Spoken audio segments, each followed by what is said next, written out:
Hello, and welcome to Weed and Grub.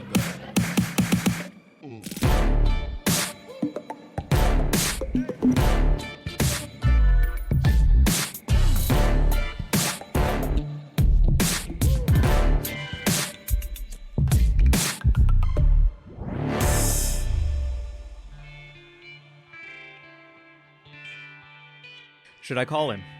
Yes, I should? definitely. On pod? Maybe. Okay. I'm concerned about him. Truly. It was a crazy thing to see. It was a crazy thing to see. What would you call him nachos or not? I mean, listen, this led to a whole discussion, an existentialist debate almost about what is a nacho even. It did get really existential. Yeah. Yeah. I felt like it was like Everything Everywhere All at Once, but instead of bagels, it was nachos. I agree with you. Like, what is 'Cause a nacho? He and his partner for their anniversary. Wait, well, let's just say who we're talking about. Oh, my bro. Yeah. My fucking brother. Matthew. Matt Glazer. What's going on, Matt? He's not even online is the thing. So he when is he online chooses, because I saw it online. I know, but that's what I was gonna say. Is like when he chooses to drop something online, it's usually like something cool and fun. Right. Like he's not out there complaining or sharing anything. It's all positivity. Mm-hmm. And so when I saw these I caught myself on the fruit name, Apple Nachos. I didn't think twice about it because I was like, oh, that's so great. Right. You know, he's having Apple Nachos. And then when you sent it to me and said, have you seen this? I realized I had not even registered his Apple Nachos. I was scrolling the Facebook feed. Matthew's caramel apple nacho post popped up. And of course, I immediately had to reach out because I was startled. First, to see them called nachos. Secondly, I wanted to know truly how they taste because that shit looks delicious. The combination of things on that plate, fantastic. No qualms or questions about that at all. But the nacho part, I was like, okay, this is giving me some vapors because that means like, is anything a nacho? This is sliced apples on a plate with caramel drizz, chocolate chips, and what was the... It looked like either a white chocolate drizz or a marshmallow fluff drizz. One of the two. Oh, marshmallow fluff. That's okay. That's the best with answer a I've tart heard. Granny Smith. Tart Granny Smith looked beautiful. As the chip. The colors were gorgeous. Yeah. But nachos? All right. Oh, calling shit. Are you calling Matthew right now? Yeah, I got to. I think this might be a very late enough in first the day. ever Weed and Grub on pod I just got to be careful not to like dox anything. call. What, Leah, don't show his phone number to the camera if you're watching on our YouTube. Oh my God.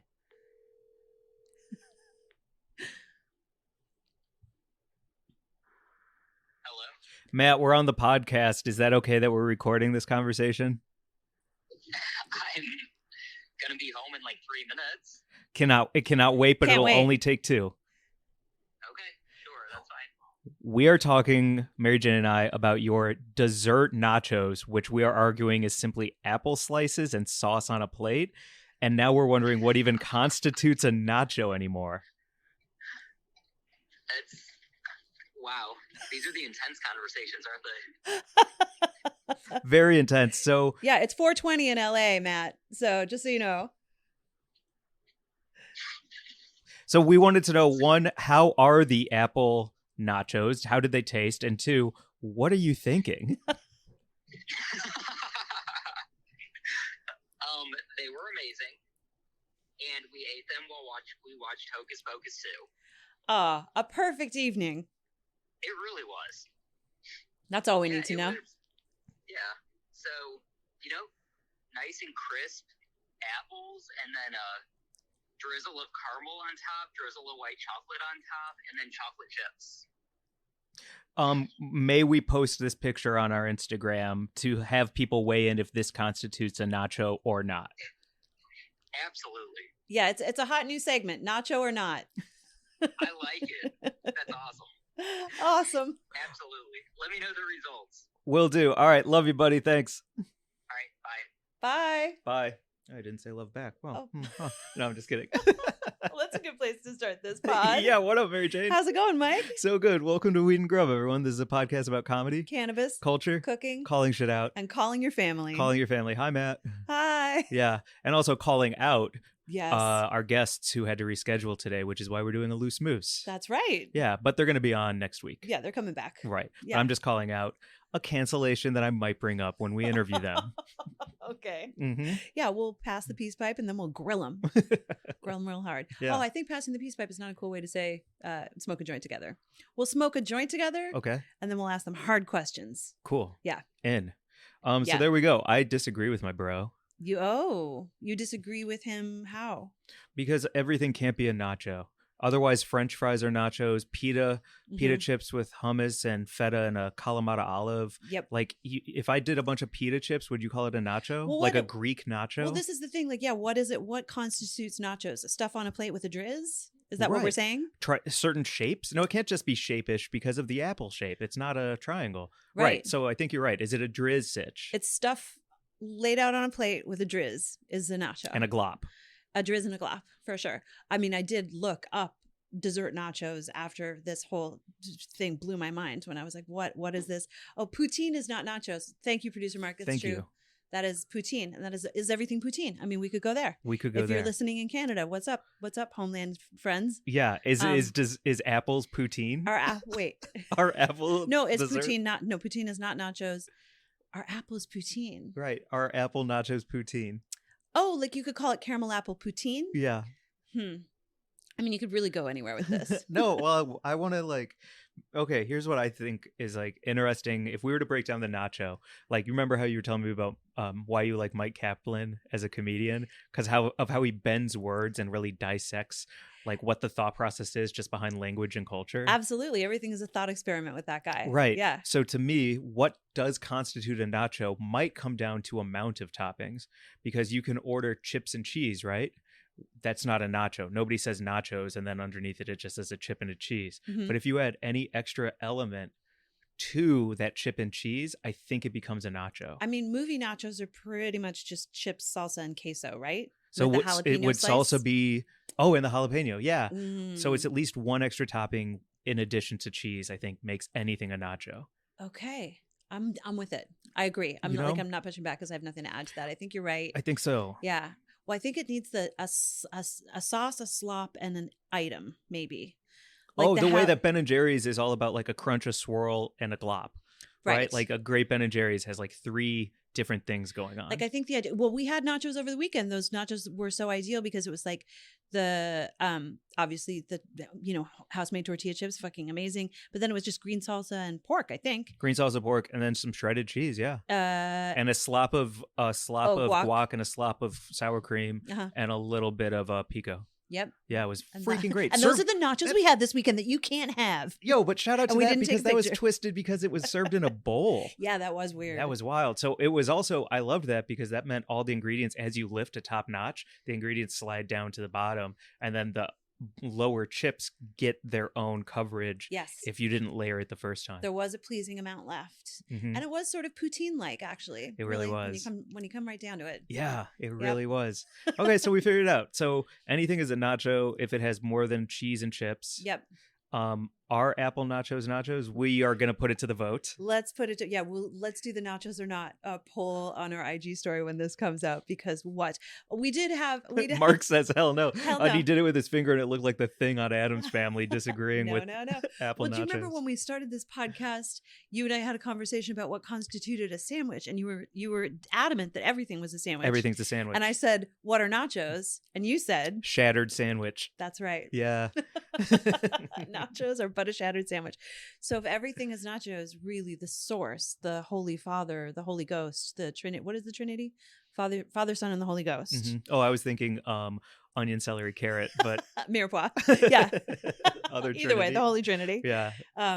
One would be nachos, one would be a sandwich, and the third would be poutine. That's the Holy Trinity. That's your Trinity. That would, yeah. I mean, well, that's I think what we're setting up here, right? Yeah, except I would swap out French fries for poutine. Dude, do you know what poutine is? Isn't it cheese curds in a sauce? Oh my fucking God. And gravy. How have we done this podcast? What is in poutine? Cheese curds and gravy. What else is in poutine? Oh, it's fries. Dude.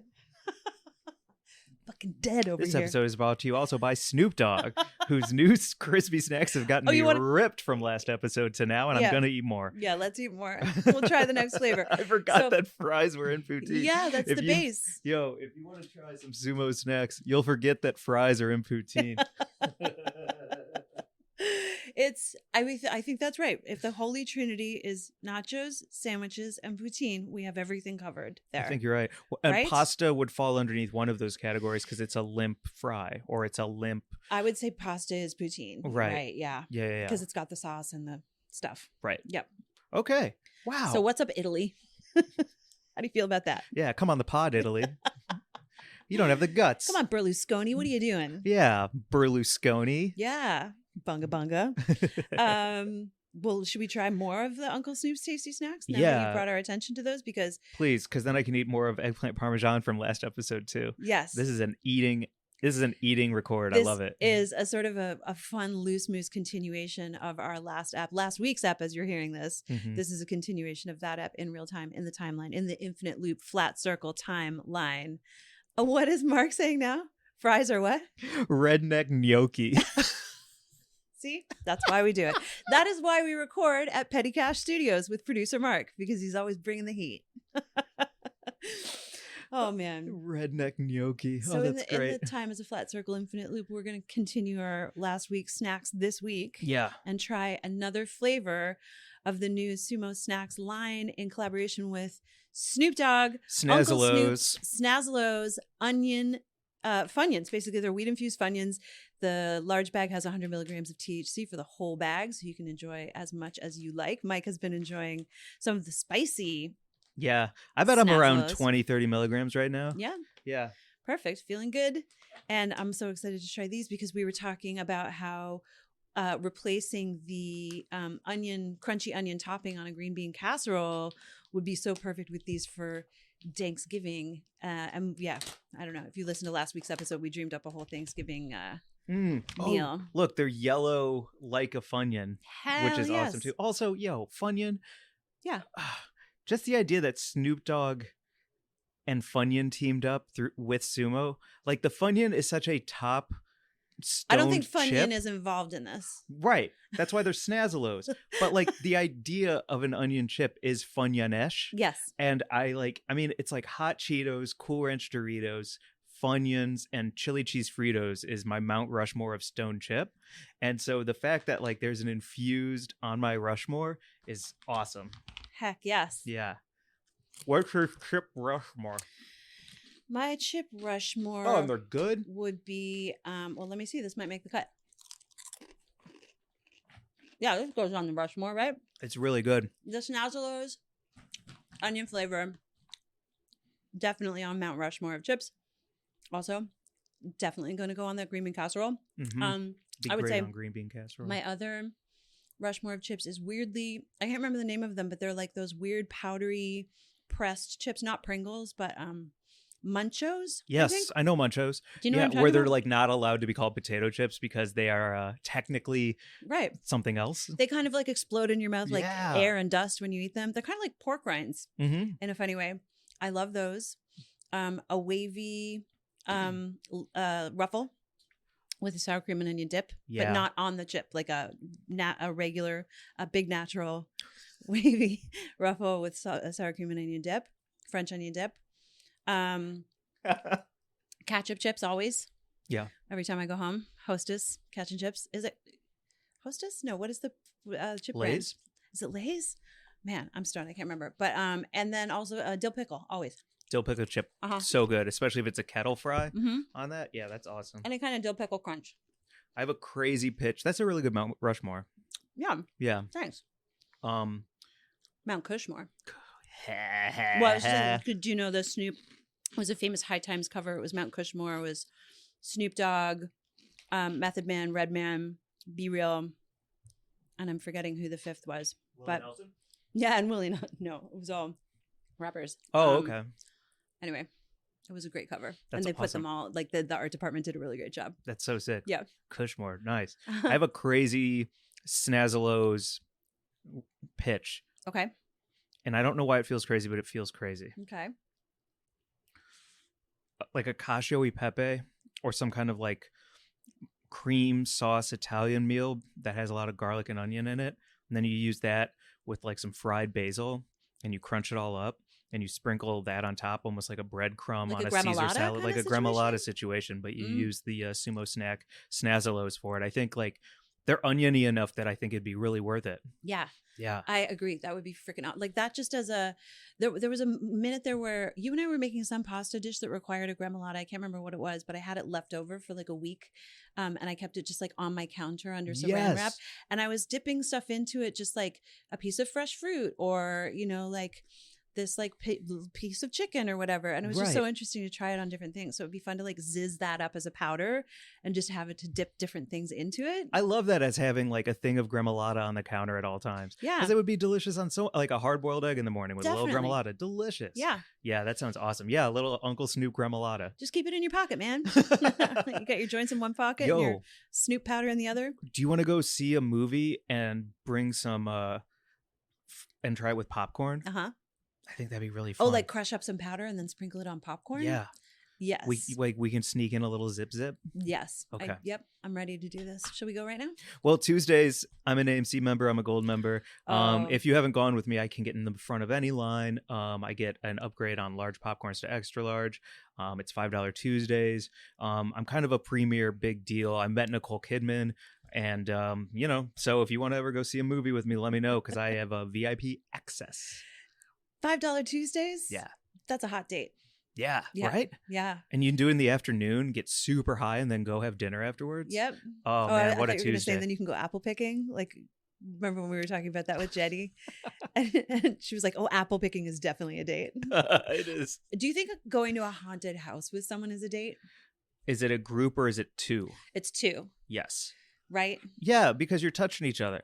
Yeah, like I'm jumping and screaming and clutching, Mm-hmm. and that's a date. Yeah, the dude's touching the elbow, like saying things, but it's more of an excuse to touch an elbow. Yeah. 100% a date. Yeah, he's touching that lower back when she's like, you know, startled. Yeah. You reach for that lower back to Right. like comfort. Would you rather be in front or behind on a date Oh, at a haunted house?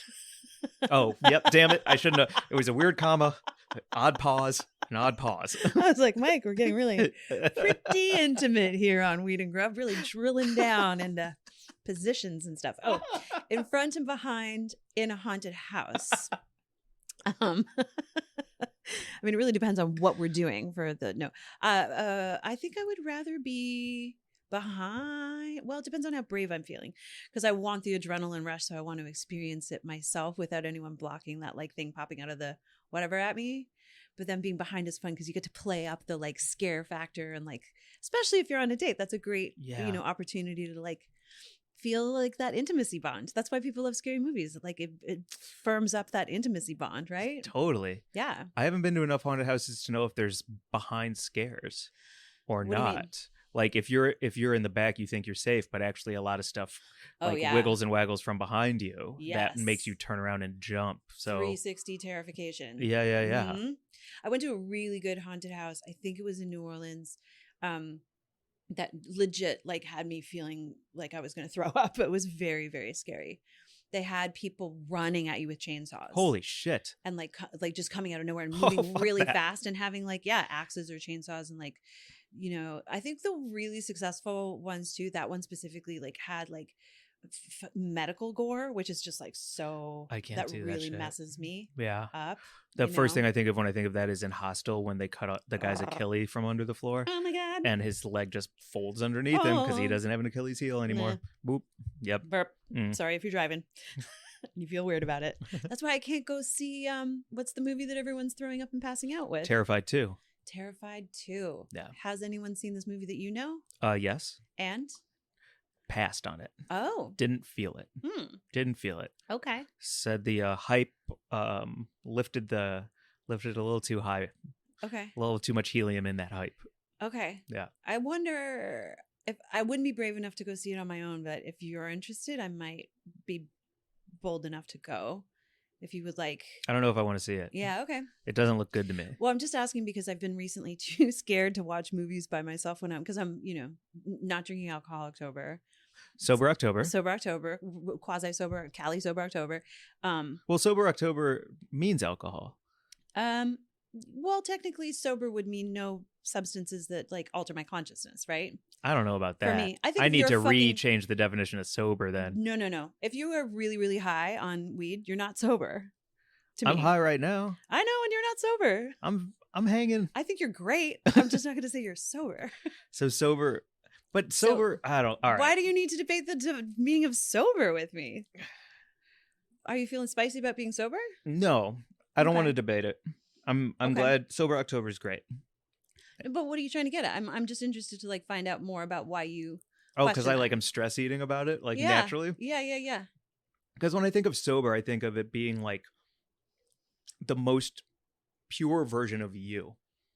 And I don't know that that's always the best version of people. Okay. I think of like the idea of like sober meaning that virginal birth, like whatever you You're are thinking now, of it as sort of puritanical. puritanical, like Mhm. nothing is affecting you. You are just exactly who you are, down to Mm-hmm. the light source in the being, Down to the bone. down to the bones. Mhm. I don't know that that's exactly the best thing for everyone, including myself. That sounds crazy to me. So the idea of sober October meaning like alcohol and representing alcohol to me makes sense. Otherwise, it's like, oh, did I stop taking my meds? Oh, did I stop smoking weed? Oh, the idea of like California sober to me, I think makes a lot of sense because it is eschewing alcohol, which is the biggest drug on the fucking planet, it seems like. So That's I get right. that, and I understand why that's a good term. But the idea of sober being a good thing might not be. It might be a great thing for certain people, but I don't think it should be like the right thing for people to be. Interesting. Yeah. Okay. Sorry, I'm trying to get Archie over here to. I just think weed is too great of a fucking benefit to me to like call myself sober or not sober based on if I'm smoking weed or not.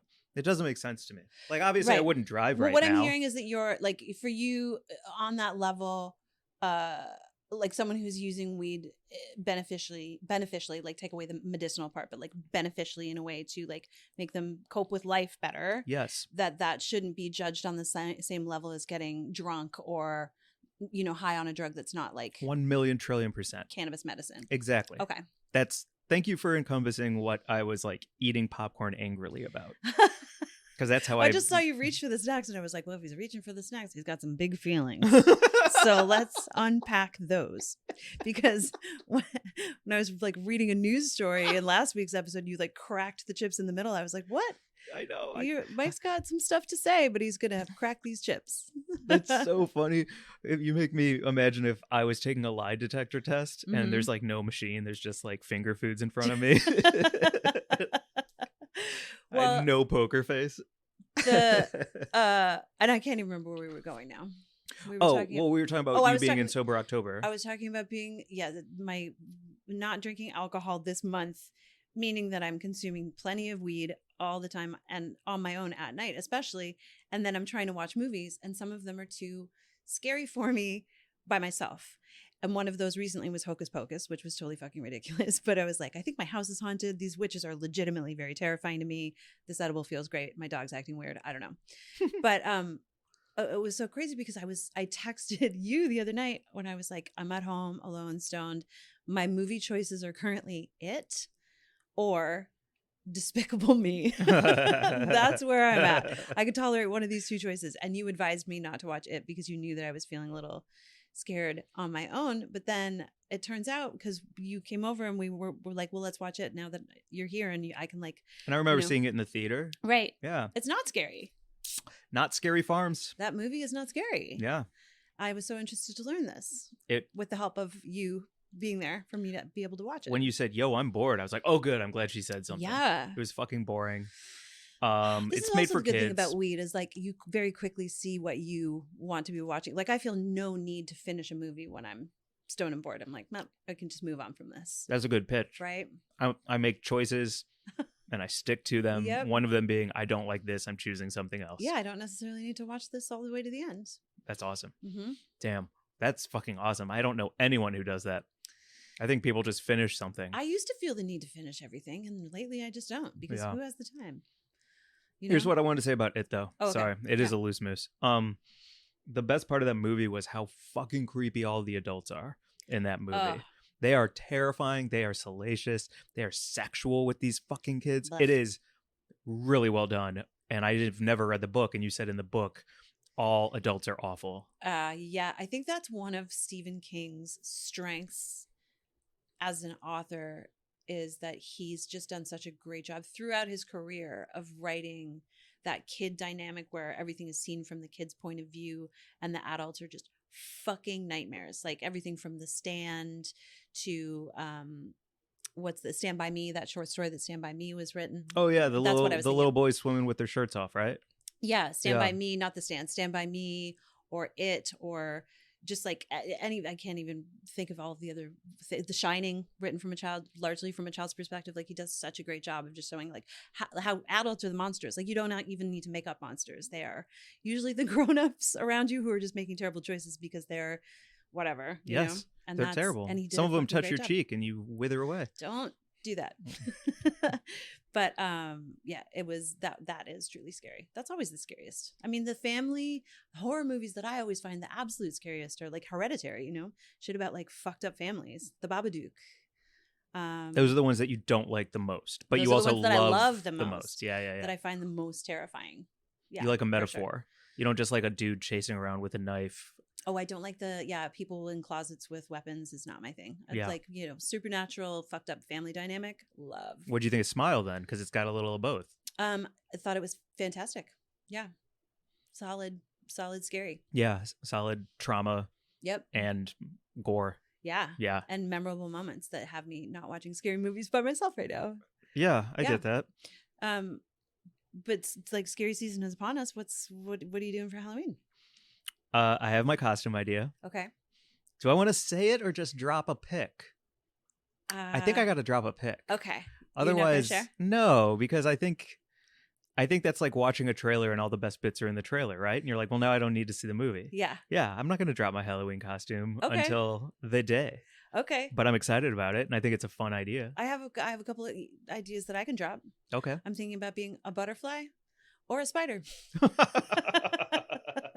Very exciting. But I'm going to make my own costume. So whatever it is, it's going to be like a hot homemade mess. That's awesome. Yeah. A butterfly or a spider? I love the DIY, you know? Yeah. It's kind of a mess. Like when you're not very good at things and you make it yourself, that's always the best. That's the shit. Mhm. Oh, that's great. I know what I'm picturing them, and I know I'm not picturing what they're going to be. It'll be foam rubber and glue gun situation. Hell yeah. It's going to be great. Oh man, nobody's going to want to walk around you at the bar. Well, if I'm the spider, I thought that I could like attach something to each of my legs. Like that I could be holding joints in one and that I could be holding edibles in another. And that That's I could so be holding sick. like, you know, a bottle of water in another. Whatever you Mhm. need. I got it all right here. Oh, With a all my string arms. cheese? Yeah, string. Exactly. Some Oh. sumo snacks. I got you. That's a great costume idea. Yeah. Oh wow, and then you can like rehang things on them all night long? Yeah, exactly. And then Oh. I can have like I'm thinking of having like a little kind of like cigarette girl tray here that would have all my spiderlings in it. And like I could have a bunch of little spiderlings that I can give out, and then the spiderling, when it hatches, will have like a treat inside it for you. You're like so a Kinder sick. surprise, but I would make them as little spiderling eggs, which is gross, but also cool. That's so cool. I think it would be pretty cool. Damn, that's a good costume. And then I can have like spider jaws, and I can like bite people. Yeah, I'm into it. What's the thread situation with the Oh yeah, I gotta figure that out. Like I'd probably just try and do something like floss and then like spin some bad webs around. Can I make a pitch? Yes, please. I need help. Some web? No, you don't. You don't need any help. That's I- the best costume anyone's ever heard. They're probably right now being like, Glazer, shut the fuck up. You have nothing to add. You have nothing to Spiderlings? add. Oh my god, a spiderling full of weed? Ooh. That's so sick. Wait, what is your pitch with the web situation? Having it coming off the bottom of your shoe like toilet paper. Yes, definitely. Like you stepped in some web.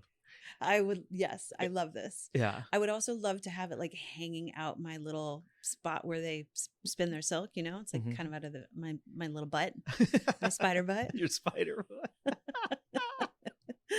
All suggestions welcome. I got to figure out the 8 eyes. I have a motorcycle helmet that I think I'm going to decorate with the 8 eyes so that I can like flip up the visor to like, you know, get it out of my way, but have the 8 eyes on it to look really fucking scary. Fucking sick. I think it'll be fun. Damn, anyone is lucky if they get to hang out with you on Halloween Will you, and see that shit. Do you want to hang out with me on Yeah, I Halloween? want to hang out with you. All right. Be next to the coolest motherfuckers there. That's so sick. Awesome. I'm stoked. Yeah. It's my favorite time of year. Yeah, we've talked on here about all of the costumes we've seen, right? Yeah, I think so. Okay, okay, great. yeah, it's like fucking millennial Christmas. Halloween. Well, should we get to our news segment? Yes. Our Grub Gazette presented by our delicious SUMo Snacks. Those Funyuns, Snazzalos, should say it properly. Uncle Snoop's Snazzalos at SUMo Snacks. Fucking delicious.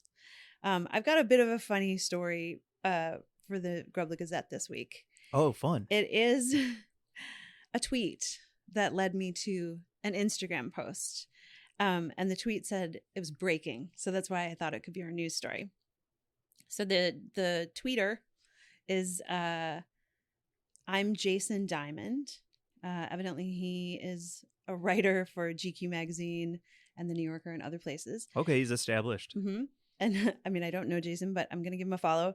And he tweeted, breaking, Keith McNally has banned, and this is in quotes, abusive, tiny cretin of a man, James Corden, from Balthazar. So do you know who Keith McNally is? I don't know who Keith McNally is.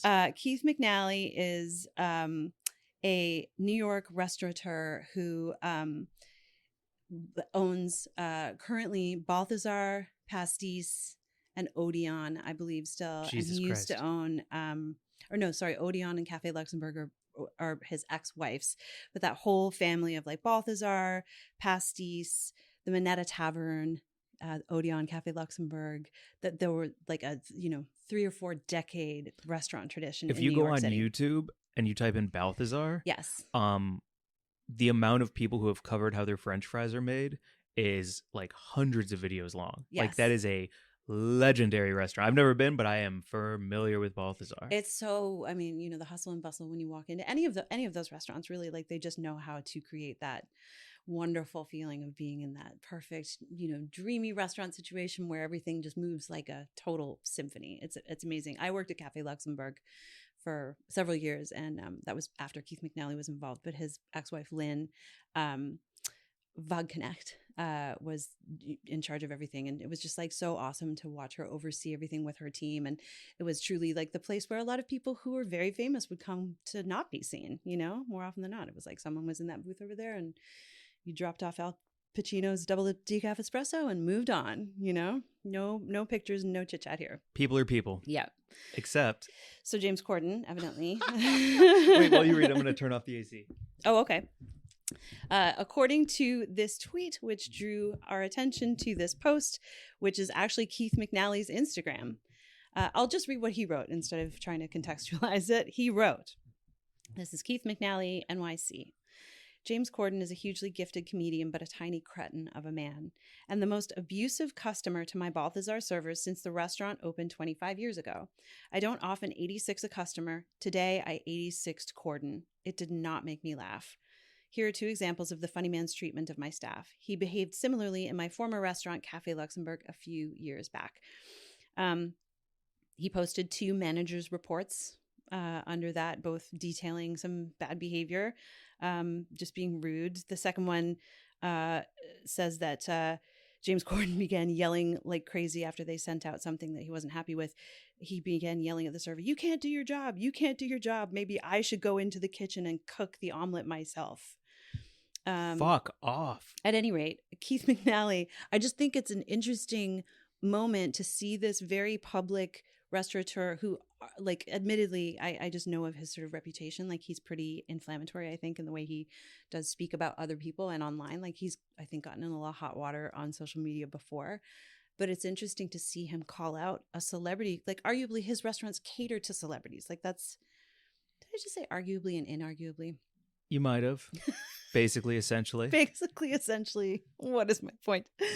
I just think when you are someone who serves celebrities, to put a celebrity on blast on your personal Instagram page is either a crazy move or maybe a sign of the times where people are just kind of growing tired of like allowing other people to act a certain way without being called out for it. Well said. Question mark? Like, no, what do you think I don't about think it? there's a question mark there. Yeah. Absolutely not. You think it's a sign that's of a the times. choice, right? Well, It's a choice. That was a choice. Right. That's a choice. It's a choice to say, listen, it's one thing to 86 anyone ever for any reason, but to put that on blast is wild. It's awesome. It's something. I mean, I didn't turn in a packet to write for Corden last month because I wouldn't want to work for him. Not with the stories I've heard. Well, I was like, why would I even waste time writing a packet to write for his show for 8 months until he's done? If that doesn't sound fun, and now he's getting 86 from restaurants. Like, it doesn't matter who you are. It's not that it's James. Well, it is, because it is a person who should be Right. held accountable. Right. But it's also like, yo, yes, if you're that kind of a person, there should be a way to just let the world know how you're about it, behaving. how you're behaving. Right. I don't mind that kind of moral policing at all. Just letting people know this is actually how you behave towards this employee Yeah. in a work situation, and that should not be allowed. Look, there's a reason why everyone knows Ellen stories and Andy Dick stories, right? Because Sure. everyone fucking has one or knows someone who has one. Right. That's what it seems to be. Or Right. even if I went home and I said to my mom and dad in St. Louis, Missouri, have you heard any of this, or have you heard any of that? They would say, like, yeah, actually I have heard something by that. Like, it's reached the people. Sure. So, yo, Well, I just thought change. this came across my Twitter timeline. Fucking change. Not because I follow Jason Diamond, although I will now, but I follow Saeed Jones. If you don't follow Saeed Jones at The Ferocity, Saeed Jones is just like an incredible follow on Twitter. He has Vibe Check on Stitcher and is a writer and fucking just awesome person to follow because generally very funny. And Saeed Jones tweeted, as a longtime and passionate James Corden hater, this is very satisfying. He's the worst, I'm telling you. Do I have personal evidence of this? No. Am I right? Yes. And I was like, wow, such a heated opinion and take. And then he retweeted the tweet about it being breaking that McNally had 86'd him. Yeah. Like, people feel very passionately about this. And I had never heard anything. So I just thought it was really kind of wild. How do you feel about it?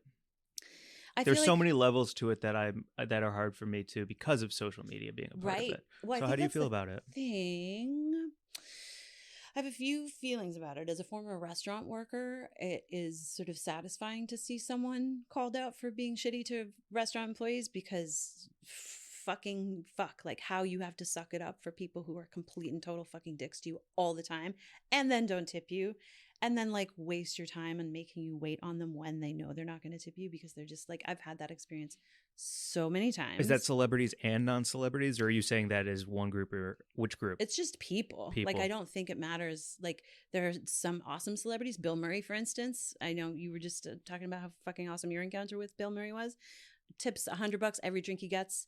The nicest, the warmest, the handshakingest, like look you in the eye kind of like real person. It was just a delight. Tony Danza, wonderful.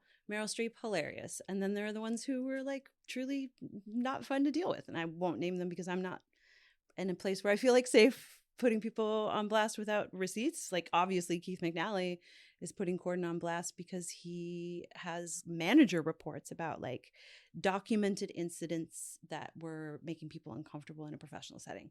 That's just different. So it's nice to see someone supporting their restaurant employees, I guess. But also it's really easy to call people out on social media and just be like, so-and-so said or did this, and then everyone comes for you and all that kind of stuff. So I don't know. It just feels like a weird, swirly time to exist in. Generally, I wish people just didn't put anything on social media. You do? You want it to be butterflies and spiders? I don't know. I mean, that's the thing. I don't need everything to be butterflies and spiders either, but I feel like trying shit in the court of public opinion isn't necessarily going to serve people all the time. Sometimes it's necessary. I don't know. I'm a little fudgy the whale on it, I guess. I understand that. You know? But I also think it might be because we look at somebody like this Balthazar person. I can't remember their name. Keith McNally. Mm-hmm.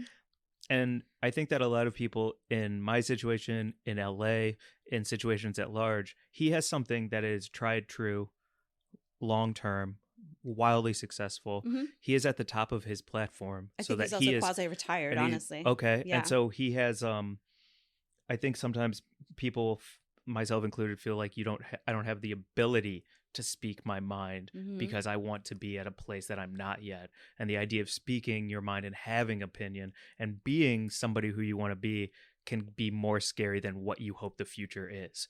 And so the idea of like calling it out and being like, fuck James Corden for that, and like saying all those things can be very scary. But the more straight up honesty that is coming from a place of facts and not feelings when it comes to things like this, I'm actually for it, because I don't think you should feel like you should hold an opinion back because of what it might do to you. Sure. Know what I mean? Yeah, absolutely. And I agree with that. And I think the facts, not feelings part does come into play for me with like when I'm writing something where I'm calling someone out, for instance, and I'm doing it as a reported sort of situation. Like this person said and did this thing. Here's the reporting and here are the receipts to back that up. I feel perfectly comfortable doing that.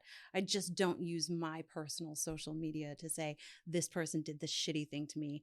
Look at this shitty thing. And I think that that's where, my personal bright line is of like I would definitely like if I can report something and sort of show that someone was guilty of bad behavior in a context where it's like, you know, part of a bigger story that I'm reporting, that's one thing, but like just in, you know, someone was mean to me, I'm not gonna talk about it on my social media. I got you. You know? Yeah. Props to him for having his employees back. Yeah. Above all else. Above all else. Yeah. Yeah. That's Cool. a great news story. Damn. Well, it's just kind of like gossip, but kind of fun a little bit. It's really good. I mean, it's fun to like eat popcorn and watch people, you know, call each other names. Yeah, I don't need to belabor, and I also don't have any personal stories, so Yeah. you know. Mm-hmm. But I haven't heard great things, so Is it time for Cream Corner? yes. Okay, it's a good one. Oh shit. Well, What? also people send in questions. Oh yeah, let's get to some questions. Do you want to do Cream Corner? Let's do some questions first, and then we'll do Cream Corner. Okay. My new favorite segment. Because again, somebody canceled on us for this episode, so we had to do it all ourselves. And so thank you to all of our listeners who sent in questions to help us do this heavy lift because they canceled. Oh wow, a heavy lift. You hear that? People, you know who you are. I'm gonna put them in the hot seat when they're here next week. Oh yeah. Yeah. You're on the grill, baby.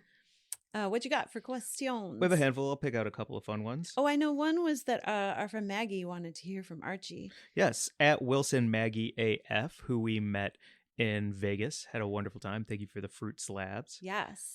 At Wilson Maggie AF said, "Can we hear from that sweet puppy?" Well, currently he's snoring next to me, Is so he I don't know snoring? if I can put the microphone. I don't think it would pick it up. No, he's pretty quiet. He's not a super talkative dog. It's one of the things that I like about him is that he's full on pandemonium alert when there's a mailman or the UPS guy showing up. But otherwise, he's like, you know, he's pretty quiet. He's pretty chill. He also has a voice that he uses for the squirrel. And if you have a flat face, but none of those things are here, and I can't make those sounds. So Flat-faced dog. flat face, yeah, and he's short nosed, like pug, boxer, anyone whose nose is bulldog. Mm-hmm. Archie's against you. What's he like? Does he have a sexual preference? He likes his panda. That's his number one. He dominates his panda. He does dominate his panda. He straps on and That dude dominates that fucks panda. that panda so hard that when he lets go of the panda, his back is still fucking it. He's still pumping. He's still pumping after the panda's been put down. That's right. Yeah, he fucks that thing so hard. It's so crazy. So yeah, that's Archie Moo. Also, shut up. Maggie has a tarot deck that I was checking out because I want to get a copy and explore the tarot. It's at the extent. Hang on, I'll pull it up while you get our next question, if you don't mind. Yeah. Well, our next question is actually something we were talking about last fucking night. So sorry, the real timing quick. is perfect. Yeah. The metaphysical cannabis oracle deck is Maggie's beautiful deck, and you can get it. We'll put a link in the show notes. Why not? It's a gorgeous deck that she designed. And just very recently released. I think it just came out like last month. Sick. So yeah, we got to check it out. Nice. Yeah. Good Archie report. Yeah. Maybe we can do more Archie reports in the future too. He's totally snoozing. People like him. Yeah. Cute. He's a good guy. It's a Joey at It's a Joey. Okay. You know Joey? Joey, what's up? What up, homie?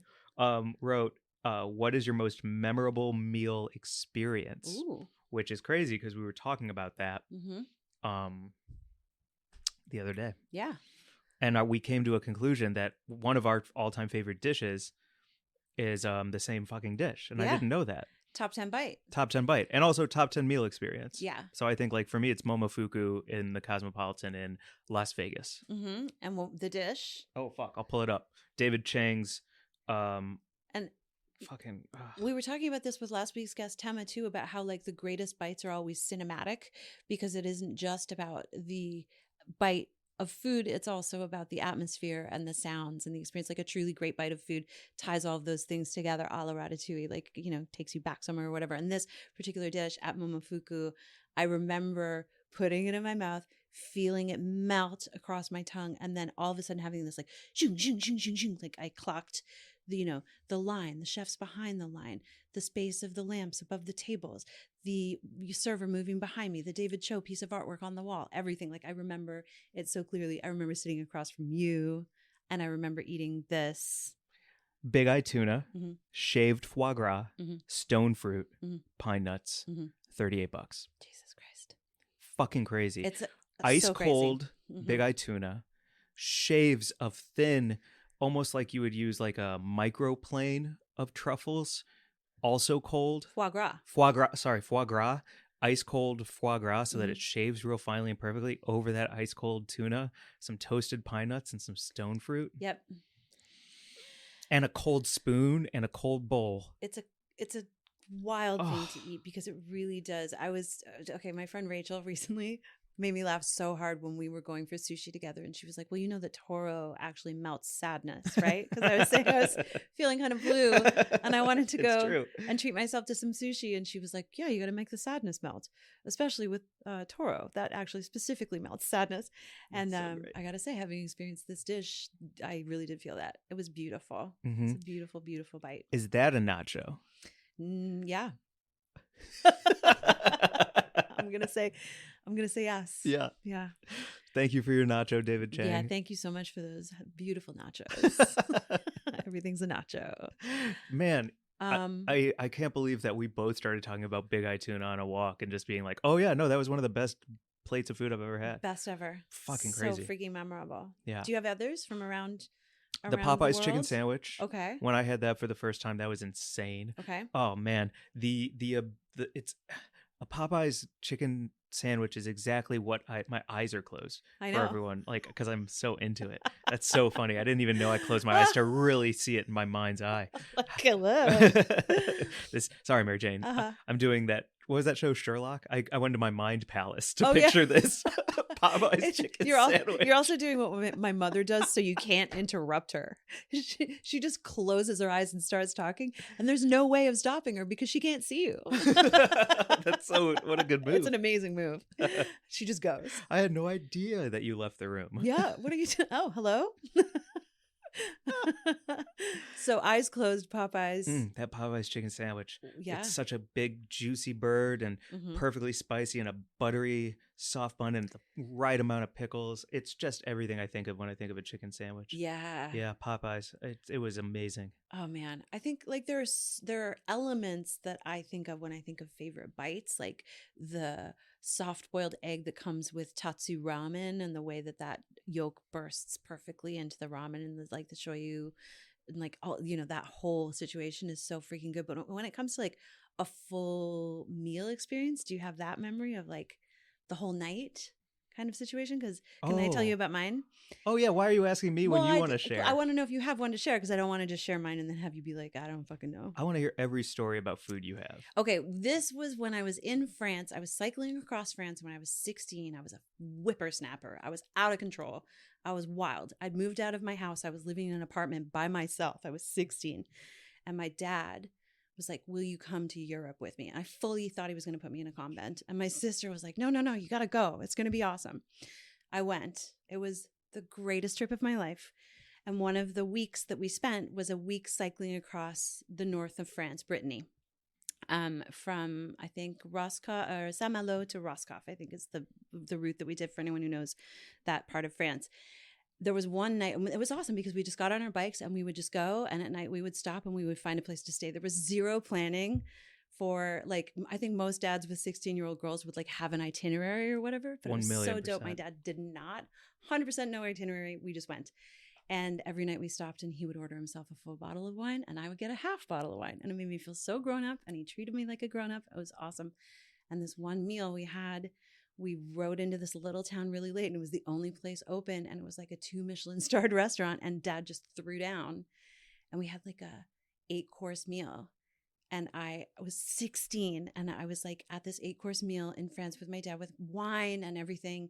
And we rode our bikes there and we rode our bikes home and we had to like go to this old farmhouse where there were these like white horses running through the fields. Like the whole thing was so fucking crazy, but I'll never forget every course of that meal.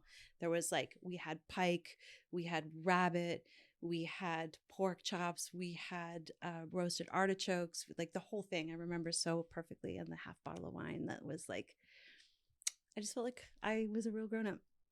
It was dope. Fucking beautiful. Yeah, it was real good. Wow. Yep. Damn, that is gorgeous, Mary I remember Jane. like wobbling on my bike, right. getting home that night, like just like up Probably the little following hill. behind him, right? Yeah, like, for sure. Keeping your eye on his back. I'm as sure it's he had the going. light and he was like going ahead, but it was beautiful. Damn. And that night was cemented my path to becoming a full-time gourmand. And And here I am.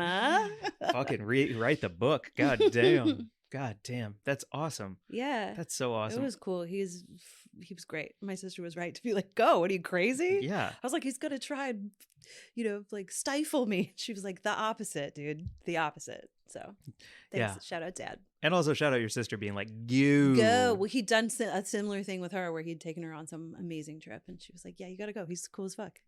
So sick. Yeah. Is that your retroactive cream corner?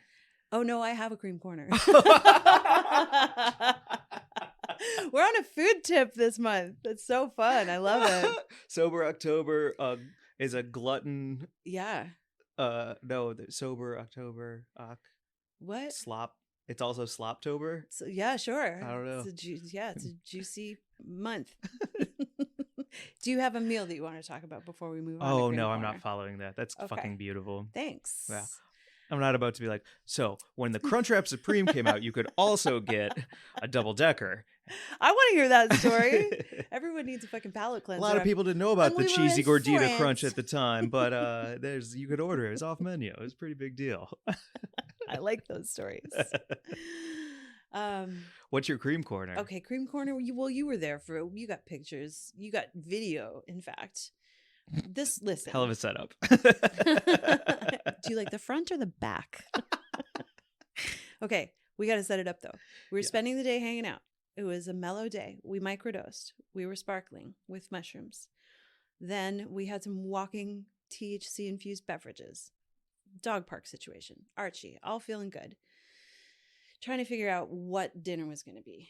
Yeah, important conversation to have at 2. Yeah, we were working it out. Yeah. We've got a plan for the whole thing. Got a plan all the way to sleep because there was going to be snacking and dinner and then late snacking. So the thing, like if you're eating lunch and not talking about dinner, what the fuck are you doing? Why are you even here? So Okay. cut to The crisis, which was that I had stocked up at Trader Joe's earlier in the week with my favorite current nighttime snack. Not really a snack, a dessert, ice cream sandwiches. from Trader Joe's. From Trader Joe's. They're fucking amazing. They're fucking great. The Sublime ice cream sandwich, delicious. Soft cookie. Yep. Vanilla ice cream. Rolled in tiny, tiny chocolate chips. Perfect consistency, just the right size. Mm-hmm. We knew that we were going to hang out, watch a movie, Mhm. get stoned, Mhm. watch it, whatever it was.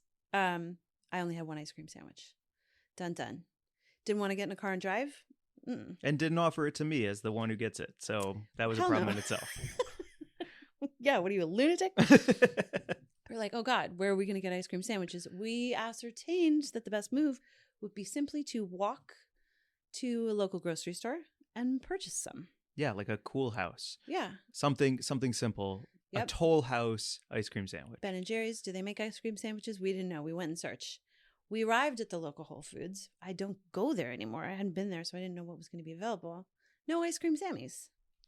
A dearth. Well, they had one. Yeah. It was dairy free and gluten free, Ugh. and $6.99 Wow. For one, right? for one. Wow. Yeah. No. For one, not ice cream sandwich.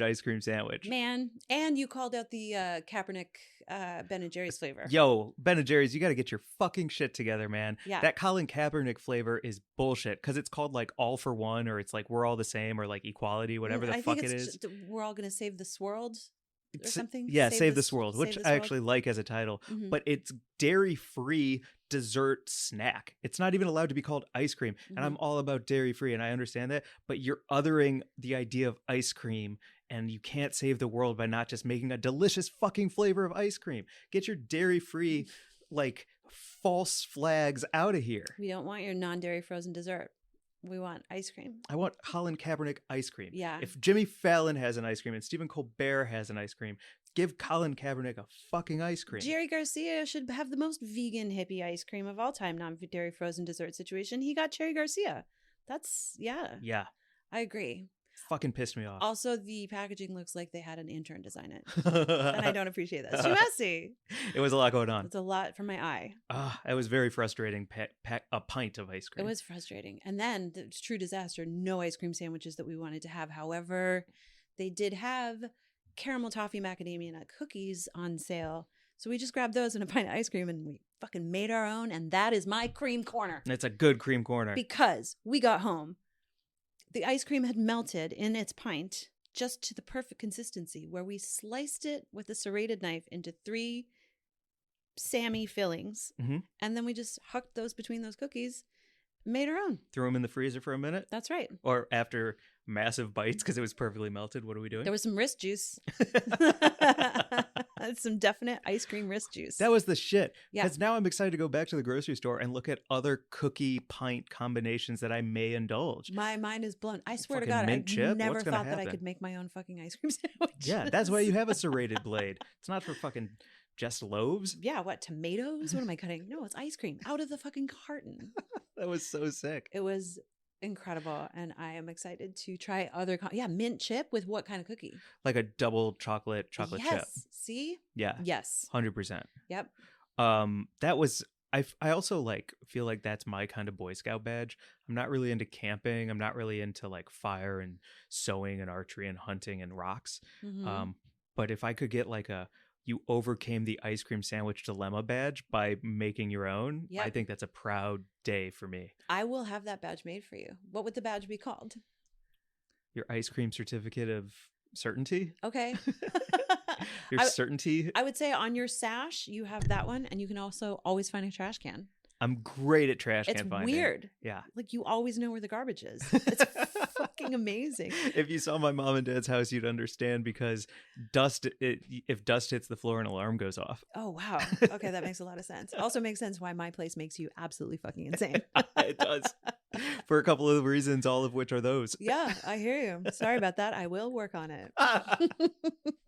I was so proud of us, man. Yeah, with our ice cream. Yeah. I'm now you've got me thinking about, like, I want to get that like a strawberry ice cream and do it with like a big chocolate chunk cookie Mm-hmm. situation.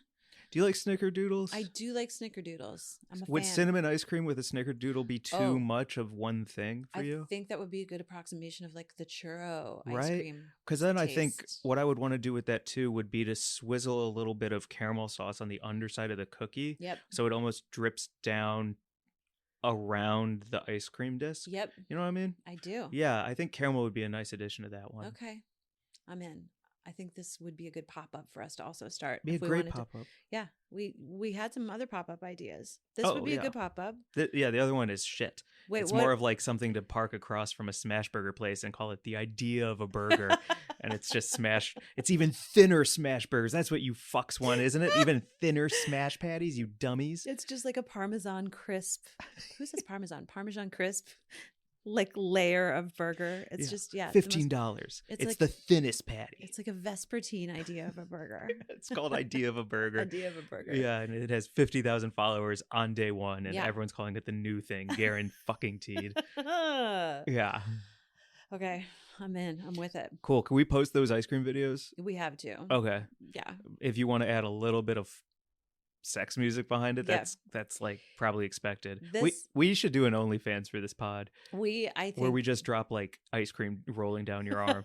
that ice cream wrist juice. I definitely have had a great time in this month, like really indulging myself and having a great time with food and weed. And it's been a lot of fun, like being home and being kind of like in the comfort of my own home, knowing that I'm not going to go anywhere and I can get a little kind of uncomfortably high and then just be goofy has been really nice. And I have to say, I had the funniest experience the other night. I put a reel on my Instagram about trying out a tincture from Seaweed Naturals when we had the Custos on the podcast. They gave us a bunch of wonderful products and I tried all of them except for this tincture. And I was like, ooh, this sounds like perfect to just, have while I'm home.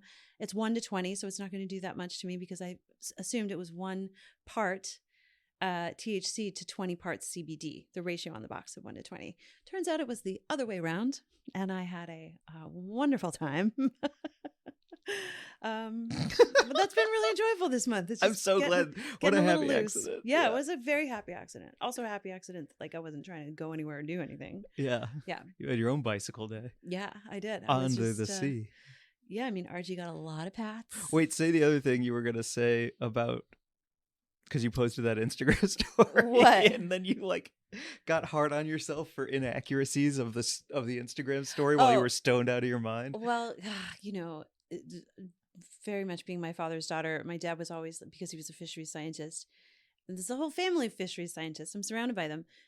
Any kind of inaccuracy, biological or environmental inaccuracy was like intolerable. We went to see that movie Gravity with Sandra Bullock, Mm-hmm. and it was so fucking cool, and he loved the whole thing. But at the end, she crash landed in a marsh, and there was like the wrong species of frog there, and he was like, "Ugh, I just don't buy it." And I was like, "Oh, you bought everything else though in this whole movie, but you just didn't buy that." Okay, cool.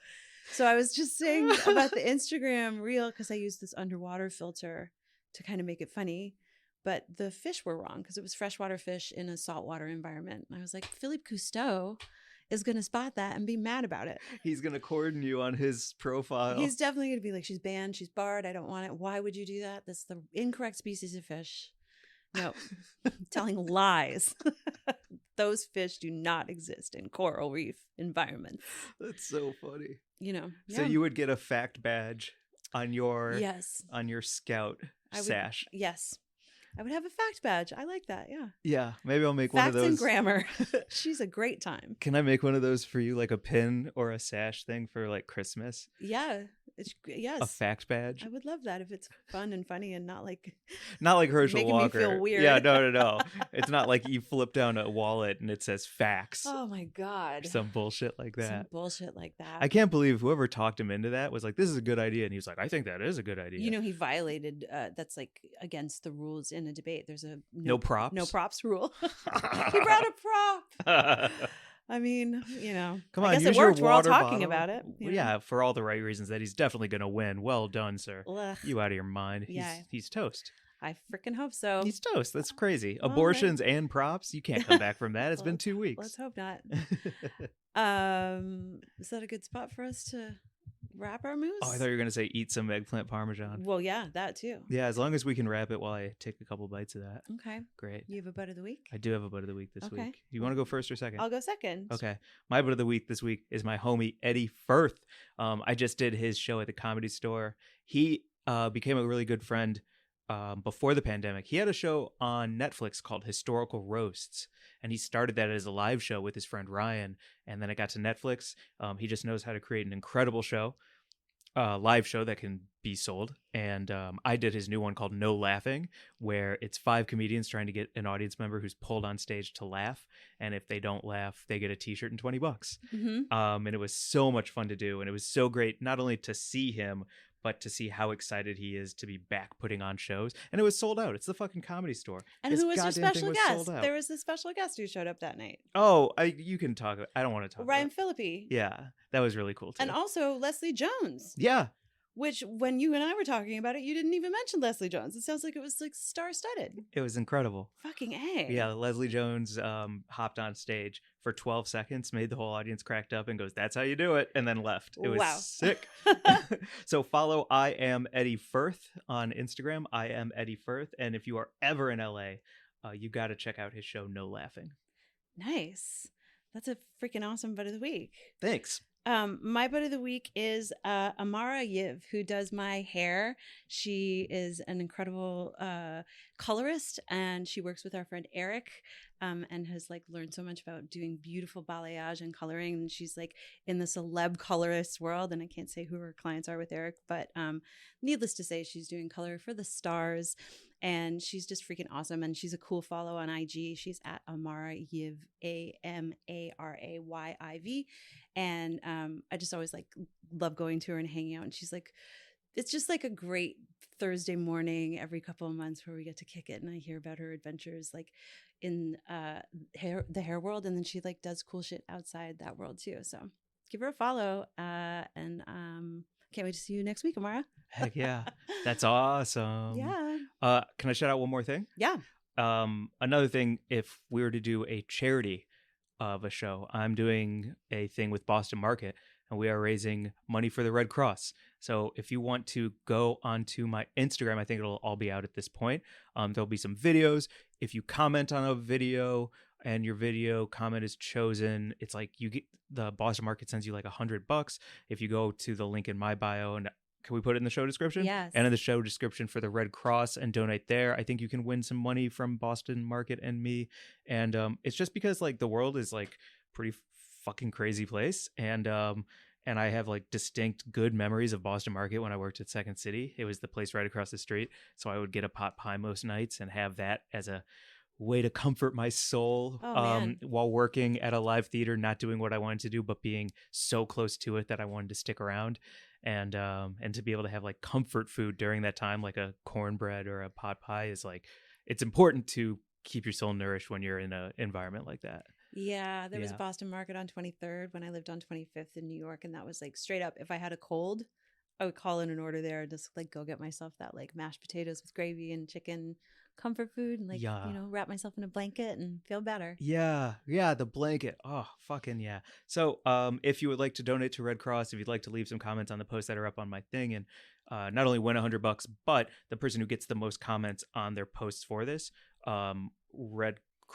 Boston Market is donating $1,000 to Red Cross in one of our names because I'm doing it with some friends as well.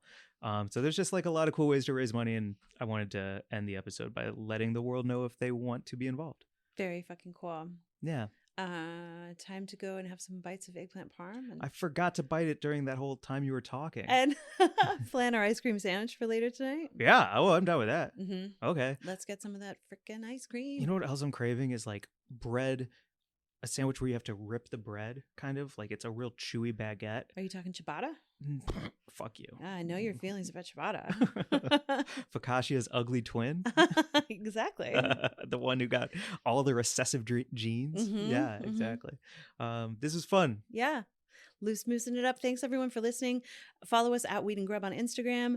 Email us anytime at weedandgrub.com or wg@weedandgrub.com. We love pictures and ideas for upcoming eps and topics that you want to hear us talk about. Support the places that support us. Yeah. TSUMo Snacks. Check them out. They are freaking awesome and delicious. And like slide into our DMs. Let us know what you're up to and what's good in your neck of the woods. It's really important to celebrate each other right now as everything is crazy. Hell yes. And happy Halloween. Happy Halloween. Whoa.